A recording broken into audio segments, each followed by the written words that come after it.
Hello everyone. Class 12 English Kaleidoscope. Poems by Milton. Written by John Milton. Part 1. On Time. Written by John Milton. Page number 95. Understanding the poem. Question 1. Why has the poet pitted the flight of time against the lazy leaden stepping hours and the heavy plummet space? प्रश्न 1.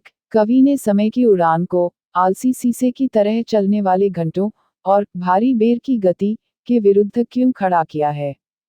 Answer. The poet is trying to make fun of time, which always seems to be in a hurry, as if running a race. The poet challenges the time to run out its race. Milton says that time goes at the leisurely pace of hours.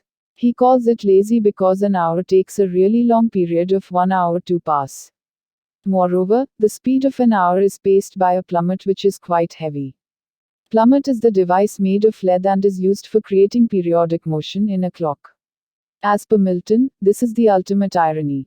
A fast-paced entity, that is, time is paced by a heavyweight lazy device. उत्तर. कवि समय का मजाक उड़ाने की कोशिश कर रहा है जो हमेशा जल्दी में लगता है, मानो दौड़ लगा रहा हो. कवि समय को अपनी दौड़ पूरी करने की चुनौती देता है. मिल्टन कहते हैं कि समय घंटों की इत्मीनान से चलता है. वह इसे आलसी इसलिए कहते हैं क्योंकि 1 घंटा बीतने में 1 घंटे की बहुत लंबी अवधि लगती है. इसके अलावा 1 घंटे की गति को एक प्लेमेट द्वारा नियंत्रित किया जाता है जो काफी भारी होता है. प्लेमेट शीशे से बना एक उपकरण है और इसका उपयोग घड़ी में आवधिक गति बनाने के लिए किया जाता है. मिल्टन के अनुसार यह परम विडंबना है. एक तेज गति वाली इकाई यानी समय एक भारी आलसी उपकरण द्वारा नियंत्रित होता है. Question 2. What are the things associated with the temporal and what are associated with the eternal? प्रश्न 2. लौकिक से जुड़ी चीजें क्या हैं और शाश्वत से जुड़ी चीजें क्या हैं? Answer. Whatever tangible things are present within and around us are associated with the temporal. Moreover, all the bad things are temporal, according to the poet.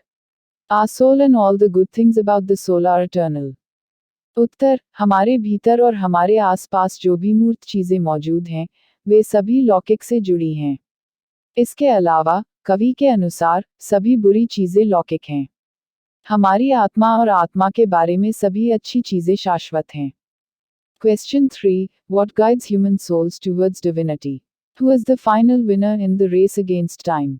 प्रश्न 3. मानव आत्माओं को दिव्यता की ओर कौन ले जाता है? समय के विरुद्ध दौड़ में अंतिम विजेता कौन है? Answer. Thinking above the mortal affairs and aiming to attain the ultimate happiness in life guides human souls towards divinity. As per Hindu mythology, it can be termed as the pursuit of moksha or nirvana. Our soul is the final winner in the race against time. Time is ephemeral in nature, it dies every second. But our deeds last forever.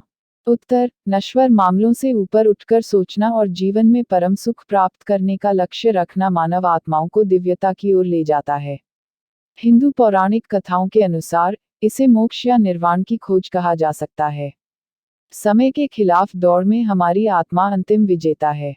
समय प्रकृति में क्षणभंगुर है, यह हर second मरता है. लेकिन हमारे कर्म हमेशा के लिए चलते हैं. Part 2. On Shakespeare. 1630. Written by John Milton. Page number 96.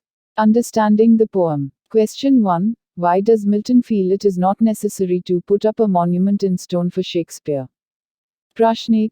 Milton को ऐसा क्यों लगता है कि शेक्सपियर के लिए पत्थर में स्मारक बनाना आवश्यक नहीं है? Answer. Milton feels that Shakespeare has inspired many poets of future generations.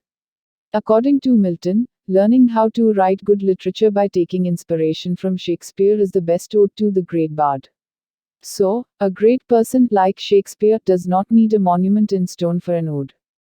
Uttar. Milton का मानना कि शेक्सपियर ने भावी पीढ़ियों के कई कवियों को प्रेरित किया है. मिल्टन के अनुसार, शेक्सपियर से प्रेरणा लेकर अच्छा साहित्य लिखना सीखना महान कवि के लिए सबसे अच्छी श्रद्धांजलि है. इसलिए, एक महान व्यक्ति जैसे शेक्सपियर को श्रद्धांजलि के लिए पत्थर में बने स्मारक की आवश्यकता नहीं होती है. Question 2. What does the weak witness of thy name refer to? प्रश्न 2. तेरे नाम की कमजोर गवाही का क्या अर्थ है? Answer. Statues, monuments or tombstones are weak compared to the long-lasting impact which Shakespeare left on us. Such structures would ultimately be devoured by time, but legacy of Shakespeare will survive forever. Uttar, Shakespeare ने हम पर जो प्रभाव छोड़ा है, उसके सामने मूर्तियां, स्मारक या कब्रें कमजोर हैं।